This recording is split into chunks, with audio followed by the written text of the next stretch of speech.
మన ఛానల్లో కథ వింటున్న అందరికీ స్వాగతం. ఈరోజు మనం చెప్పుకోబో కథ ఏమిటంటే భార్యాభర్తల పందెం. ఒక ఊళ్ళో ఇద్దరు భార్యాభర్తలు ఉండేవారు. భర్త రోజు ఊరంతా తిరిగి బిచ్చమెత్తుకుని వచ్చేవాడు. భార్య అతనికి వండి పెట్టేది. ఒకరోజు భర్త అడుక్కునేందుకు వెళితే ఒక ఇంటివారు కొన్ని బియ్యము దానం చేశారు. అప్పుడు భార్య భర్తతో, ఈ బియ్యంతో రొట్టెలు చేసుకుని తిందాం, రొట్టెలు తినాలని నాకు ఎప్పటి నుండే కోరికగా ఉంది అని అంది. అందుకు భర్త కూడా సరేనన్నాడు. భార్య ఆ బియ్యాన్ని విసిరింది. పిండితో 3 రొట్టెలు తయారు చేసింది. సంతోషంగా ఇద్దరు చెరొక రొట్టె తిన్నారు. 3వ రొట్టెని తినడంలో ఇద్దరికి తగాదా ఏర్పడింది.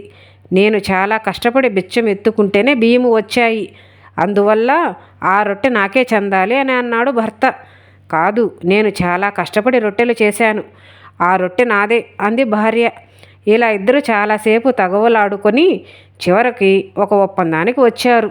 ఇద్దరు కళ్ళు మూసుకొని కదలకుండా పడుకోవాలి. ఎవరు ముందు కదిలితే వాళ్ళు ఓడిపోయినట్లు లెక్క. గెలిచిన వారు 3వ రొట్టెను తినాలి.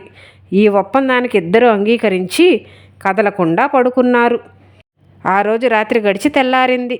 భార్యడు పొద్దెక్కినా కూడా భార్యాభర్తలు నిద్ర లేవకపోవడము చూసిన చుట్టుపక్కల వాళ్ళు వారి గుడిసె తలుపులు విరగ్గొట్టి లోపలికి వచ్చారు. భార్యాభర్తలు చనిపోయారని నిర్ణయించుకున్నారు. శవయాత్రకు ఏర్పాట్లు చేశారు. ఇద్దరిని శ్మశాన వాటికకు మోసుకుని పోయారు. ఇంత జరుగుతున్నా భార్యాభర్తలు కదలలేదు. కదిలితే తాము ఓడిపోతామని, రొట్టెలు కోల్పోతామని వారి భయము. భార్యాభర్తలిద్దరిని చితి మీద పడుకోబెట్టారు. నిప్పంటించారు. మంట చురుక్కున తగలడంతో భార్య చటుక్కున లేచి అమ్మో నరిచింది. వెంటనే భర్త లేచి, నేను గెలిచాను, నాకు 2 నీకు 1 అని గట్టిగా అరవసాగాడు. చితి దగ్గర నిలబడ్డ 3 మనుషులు చనిపోయిన భార్యాభర్తలిద్దరూ దెయ్యాలుగా మారారని, తమలో ఇద్దరిని భర్త, ఒకరిని భార్య చంపి తినాలనుకుంటున్నాయని అనుకుని భయంతో అరుస్తూ పరుగులంకించుకున్నారు. ఈరోజు కథ విన్నారు కదా.